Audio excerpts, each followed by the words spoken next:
Olá! Desde sempre, a maternidade é idealizada, seja no ambiente social, em família ou na propaganda. Das mães se espera, e assim são mostradas, que sejam bonitas, fortes, resistentes e que amem seus bebês de maneira incondicional. E o que acontece com as mulheres que não vivem esse estado pleno de felicidade? Com as que se sentem cansadas de uma rotina estressante e frustradas pela interrupção dos seus planos pessoais e profissionais.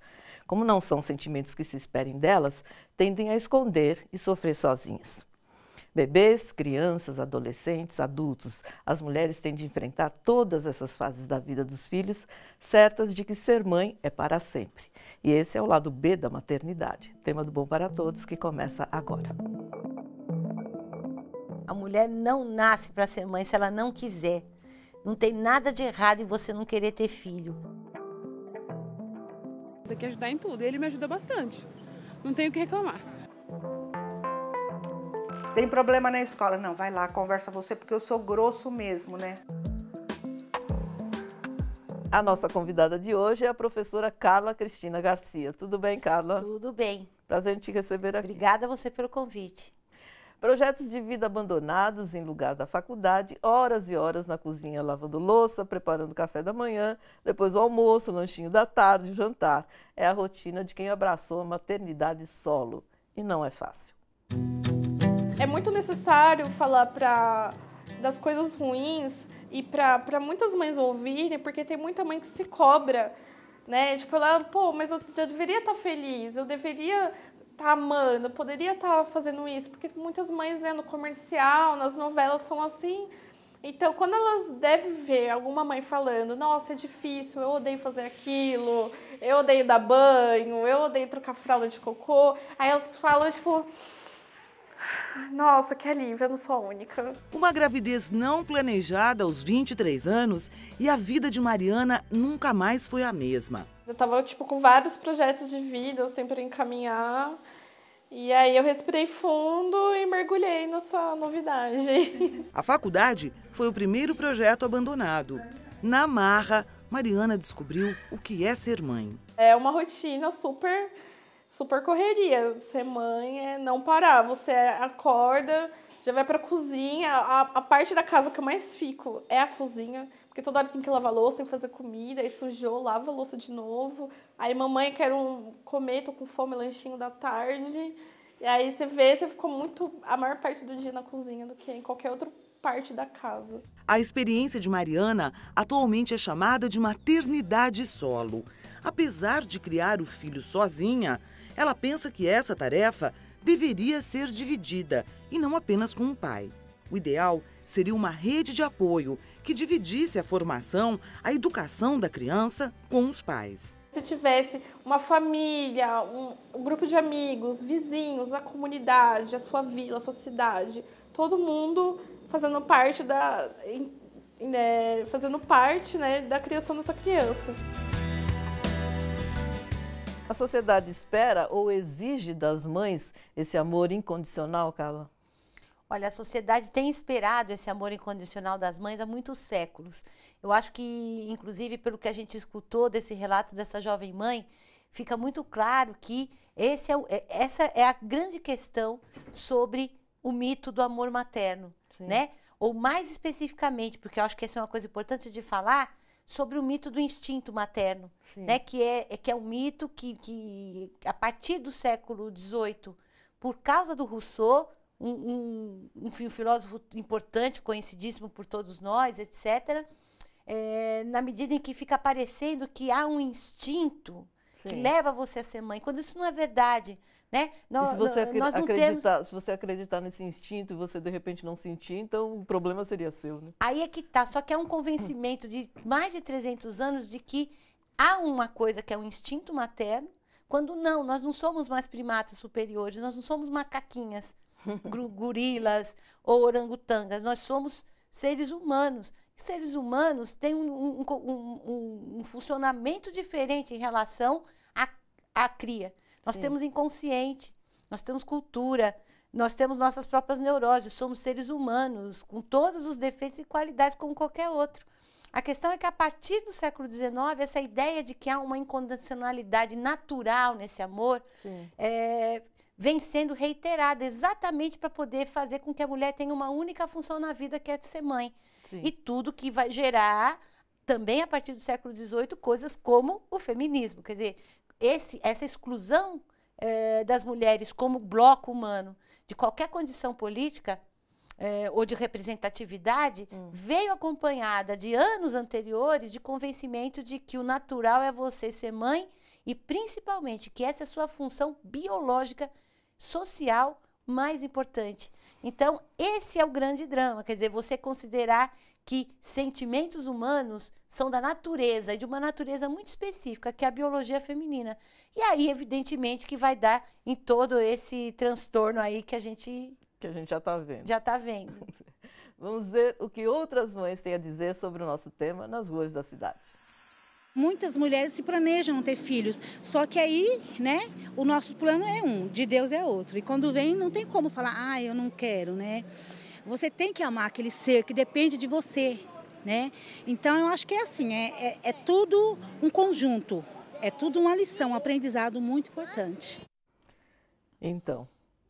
Aí é que tá. Então, esse planejamento de não ter filho e de repente ele aparecer, né, transtorna a vida de uma mulher que tem planos para ter uma carreira, para ter uma profissão, para trabalhar. Exatamente porque o mundo público, esse que começa separando as esferas lá na Revolução Francesa, para separar, faz com que a tarefa da maternidade ocupe 100% do tempo. E toda a sua vida tem que girar em função desse projeto.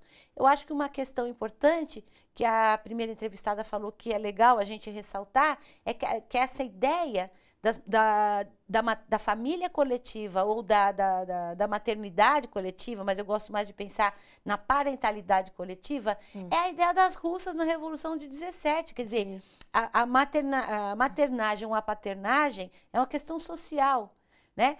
As creches não são um problema das mulheres, são um problema social, porque a sociedade precisa criar as crianças.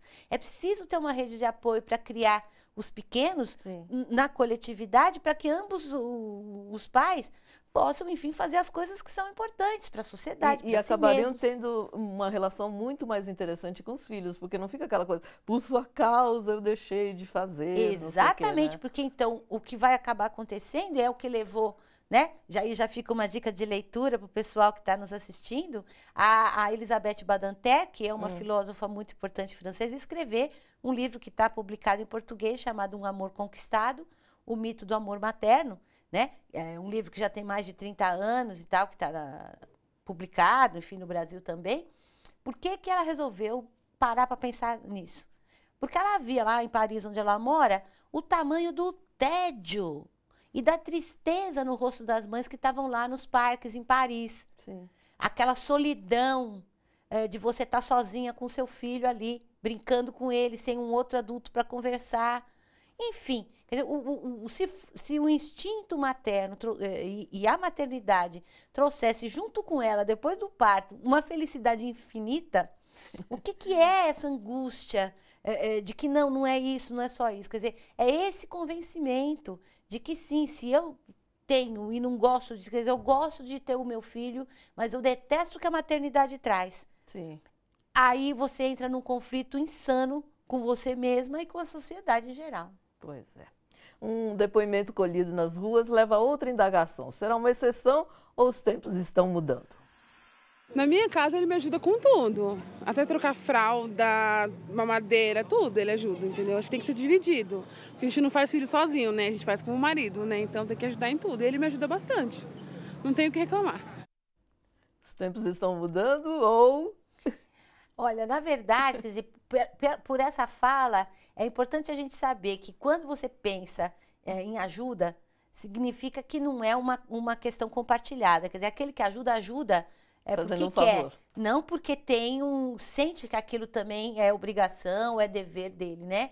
E isso serve tanto para pensar que o marido deve ajudar a mulher, quanto o pensamento contrário, quer dizer, eu ajudo meu marido trabalhando fora, como se o seu salário também não fosse um salário fundamental para a composição, enfim, da renda familiar. Quer dizer, a noção de ajuda, tanto no caso das mães, quanto, enfim, em qualquer caso, dentro de um casal, pressupõe que as tarefas são opostas.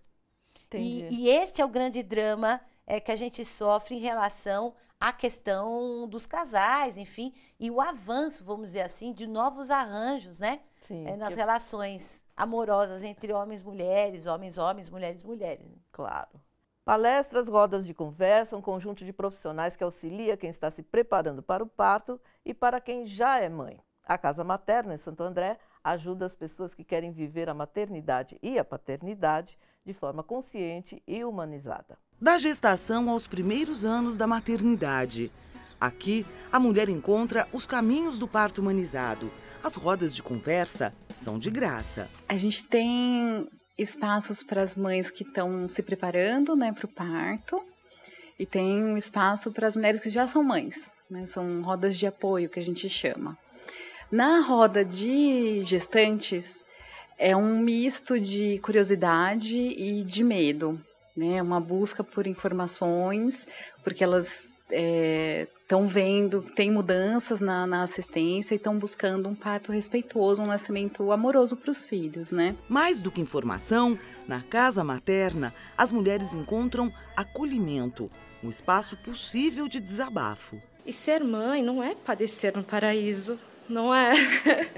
Definitivamente não é, né? São muitas dificuldades, são as mudanças do corpo, são as mudanças mentais, é esse amadurecer para a natureza, entender o seu corpo, né? Os seus hormônios, os seus desejos, e junto a isso um ser que ela vai ser responsável então pelo resto da vida. É muito importante que dentro dessas rodas de conversa ou desse tipo de apoio, se entenda de que a criação de uma criança, de maneira nenhuma, é uma responsabilidade materna, alguma coisa que você vai ter que carregar sozinha para a sua vida inteira. Eu acho que, por exemplo, quando a gente pensa em termos de políticas públicas, né? A licença tem que ser parental, a gente não pode mais chamar de licença maternidade ou licença paternidade. Quando você vai procurando responsabilizar as duas pessoas que colocaram aquela pessoa no mundo, não é? Sim. A licença parental permitiria, por exemplo, pensar nela nesse sentido, que se decidisse quem é que vai tirar mais tempo para ficar com a criança em casa do seu trabalho, né? Retirar, principalmente dos ombros, né? Já que nós estamos falando de cada mãe como sujeito, retirar dos ombros dela essa ideia de que tive o filho, é responsabilidade minha para sempre. Sim. O pai vai embora, é meu, com o pai presente é meu, quer dizer, isso faz com que a gente continue retroalimentando esse mito do padecimento no paraíso, não é? Sim. Que a gente continue tendo que escutar como a senhora concilia carreira e filhos. E um homem nunca escuta esse tipo de pergunta. Como é que o senhor concilia a sua carreira e os seus filhos? Mas nós estamos longe de conseguir fazer com que essas questões sejam pelo menos discutidas pelas pessoas. O Instituto de Psiquiatria da Faculdade de Medicina da USP dispõe de vagas para tratamento de pacientes voluntários em vários grupos e projetos de pesquisa. São tratamentos gratuitos, inclusive para medicações, exames laboratoriais e de imagem. Veja como participar. O tratamento é voltado para gestantes de 18 a 45 anos com quadros de depressão e ansiedade e para mulheres de 18 a 45 anos com quadro de depressão pós-parto até o 6º mês depois do nascimento do bebê. O agendamento para triagem deve ser feito pelo telefone 11 2661 6440. No próximo bloco, a dor de perder um filho e ter de mostrar uma força que às vezes nem se tem. Você quer que vejam também você um pouco fragilizado e te deem aquele colo.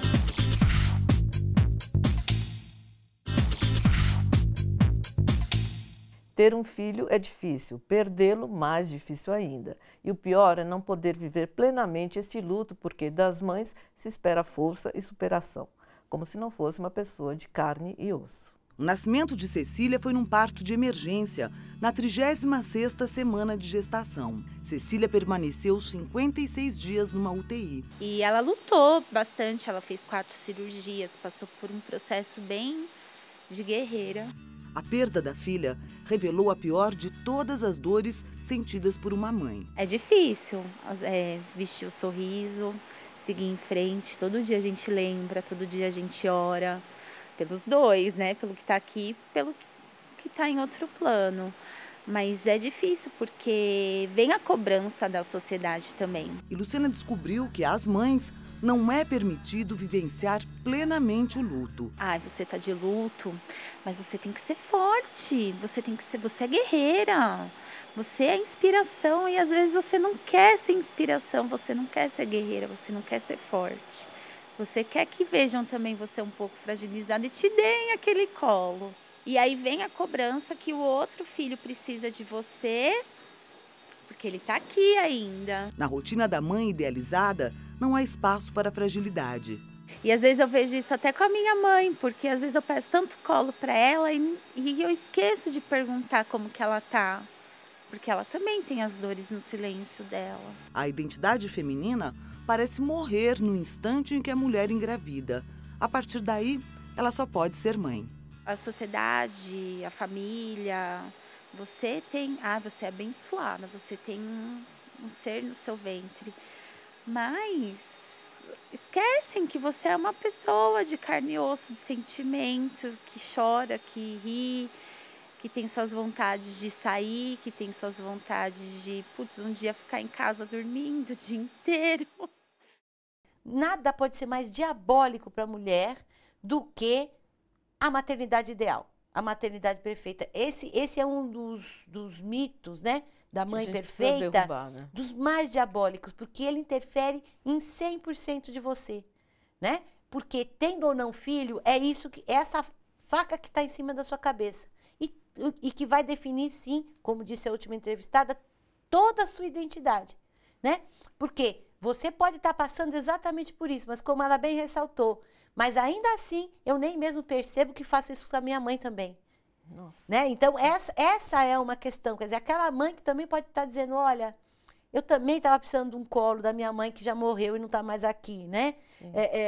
E que por conta do luto da filha, né, e da neta perdida, também não pode demonstrar para a filha que está triste. Quer dizer, é um monte de sentimentos que vão ficando presos, não é? Porque, veja, a construção histórica do instinto materno não significa que a gente não ame os filhos, não tem nada a ver. Amor é tricô, amor é uma coisa que você vai fazendo. Você vai tecendo. Com o seu filho, filha, com as pessoas com quem você convive, né? E a expectativa, quando você é alguém que quer mesmo ter um filho e está muito feliz com isso, né? Traz também muito medo, quer dizer, e aquela insegurança. Pois é, ter filhos é um caminho sem volta, é trabalho para a vida inteira e educar não é tarefa das mais fáceis, coisa que quase sempre sobra para as mães. A mãe continua sendo mãe sempre, porque os filhos saem de casa, né? Mas as preocupações são as mesmas. A primeira filha nasceu quando Valéria tinha 20 anos. Eu não nasci mãe. Até então eu era só filha. A Mariana me ensinou a ser mãe. 12 anos depois, nasceu Marina. A Marina pegou uma mãe completamente diferente. Uma mãe muito mais segura, né? Claro, com alguns medos, mas ainda mais segura, com mais experiência de vida. Mas com as duas experiências de maternidade, Valéria enfrentou os mesmos obstáculos. Ser mãe foi uma escolha minha. As dificuldades vieram. Agora, eu não tinha mais escolha. Ou eu ia para frente, né? Eu não podia voltar. Eu não tinha como retroceder. Eu só podia ir para frente. Ter o pai das meninas presente não facilitou em nada a vida de Valéria. Tem problema na escola? Não, vai lá, conversa você, porque eu sou grosso mesmo, né? Então, se eu for lá e dependendo do jeito que eu falar, não vai ser bom. Então, é melhor você que você tem mais jeitinho para falar. Porque educar dá trabalho, né? Educar um filho não é uma coisa assim que você foi, falou uma vez e acabou. Ele é um processo contínuo, permanente, diário. O meu diálogo com as meninas sempre foi no sentido de que, olha, né, sejam felizes, mas a sua felicidade não pode depender de ninguém, só pode depender de você. A Valéria, na reportagem, fala de ter criado suas filhas para serem independentes, mas a sociedade insiste em velhos papéis. Veja o que diz o Federico de Vito pelas redes sociais, e ele escreve com sotaque. A galera me faz campanha de Dia das Mães anunciando máquina de lavar, secadora, lava-louça como destaque. Até quando? Eu achei bem engraçado e muito pertinente esse comentário. Eu acho que isso de fazer com que você tenha propagandas que não coloquem aquela mãe da propaganda não o estereótipo do preconceito, né? Ou que entenda que o que uma mãe precisa é só de utensílios domésticos. Vai vir junto com todo esse movimento da sociedade de entender que esses estereótipos dos papéis femininos, etc., precisam mudar. O que às vezes eu acho é que, no caso da mãe, dessa figura, dessa coisa enfincada, vai ser até mais difícil do que essas outras que a gente tem enfrentado, porque é isso. As pessoas nem percebem o quanto exploram sua própria mãe. Sabe? Então, eu acho que é um processo que vai levar um certo tempo. Não sei te dizer até quando, mas eu acho que nós estamos na luta para isso, né? A psicóloga clínica Laura Garcia Agustín, diretora do grupo Clave Saúde da Espanha, em entrevista ao jornal El País, diz que vivemos numa sociedade que se move aplicando uma moral dupla. Você pode sentir algo fora do normal, mas é melhor que não diga. Isso é o que nos ensinam desde a infância. Ela fala de boas mães que, em seu consultório, revelaram o que nunca disseram para ninguém, o arrependimento da maternidade, e dá sua receita para enfrentar esse drama. Reconheça seus sentimentos e se permita tê-los. Dê nome às suas emoções e deixe que saiam. Diga em voz alta o que você sente. Compartilhe suas reflexões com alguém de confiança. Tente identificar as crenças que lhe causam mal-estar. Questione-as e mude-as. Se não conseguir sozinha, procure a ajuda de um profissional. A mulher nasce mesmo para ser mãe ou há algo de profundamente errado com ela por não querer ter filhos? Não, a mulher não nasce para ser mãe se ela não quiser. Não tem nada de errado em você não querer ter filho. Essa é a escolha que a gente teve, porque a evolução da espécie nos deu. O desenvolvimento da espécie humana não nos torna uma fêmea que tem um instinto e que não tem inconsciente, não tem história, seus próprios dramas, nada disso. Não tem nada de errado. Você não vai se arrepender se você não tiver filho, porque você realmente tem consciência, você sabe que é isso, que não é o filho que vai trazer para você aquilo que você entende por ser feliz. Do mesmo modo que, por conta disso tudo, se você quiser ter um filho, tem que ser porque você quer de verdade. Isso vai fazer você feliz de verdade. Uma mãe muito feliz, uma pessoa feliz, criando, porque sabe que fez a escolha certa, que é, eu quero me responsabilizar por tentar tornar essa pessoa uma pessoa bacana, né? Sim. Provavelmente vai tornar essa pessoa bacana, porque também não é certo, né? Que sim ou não. Mas definitivamente essa é uma escolha subjetiva e objetiva que uma mulher tem que ter. Ela tem que querer ou não querer ser mãe, mas é uma escolha, não é da natureza, de jeito nenhum. Muito obrigada pela sua presença, Imagina, Carla. Obrigada a você. Foi muito bom.